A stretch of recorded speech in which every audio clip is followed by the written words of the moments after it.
Les transformations qu'a connues la Terre depuis la formation des premiers continents sont datées par les géologues à l'aide d'une échelle des temps géologiques. L'ère géologique la plus ancienne s'appelle le Précambrien. Les premiers organismes vivants de taille microscopique sont apparus pendant cette période il y a environ 3,5 milliards d'années. Au Cambrien, il y a quelques 500 millions d'années, les invertébrés sont déjà nombreux dans les eaux peu profondes de la planète. Pendant l'Ordovicien, il y a 500 millions d'années, les premiers vertébrés, des poissons sans mâchoire, commencent à prospérer.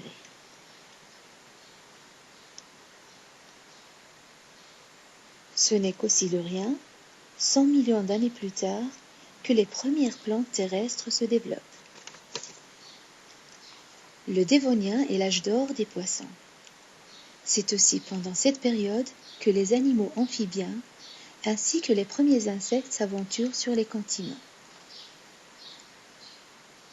La période suivante, appelée Carbonifère, date d'environ 300 millions d'années.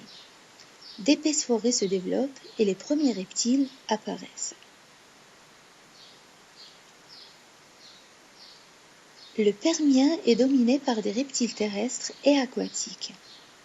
Il s'achève par la plus grande extinction de l'histoire de la Terre, il y a 250 millions d'années. Le Trias qui lui succède voit l'apparition des dinosaures.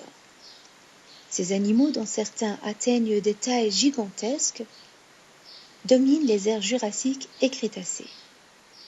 Il y a environ 65 millions d'années, les dinosaures s'éteignent brutalement, comme les 2/3 des espèces végétales et animales.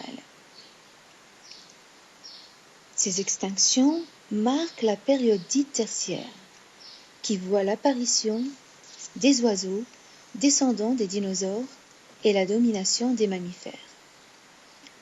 De nouvelles espèces voient alors le jour, notamment les premiers grands singes comme le proconsul. La période quaternaire, qui commence il y a 1 600 000 ans, est ponctuée par plusieurs glaciations. Cette période est connue par l'apparition de l'homme moderne il y a environ 100 000 ans.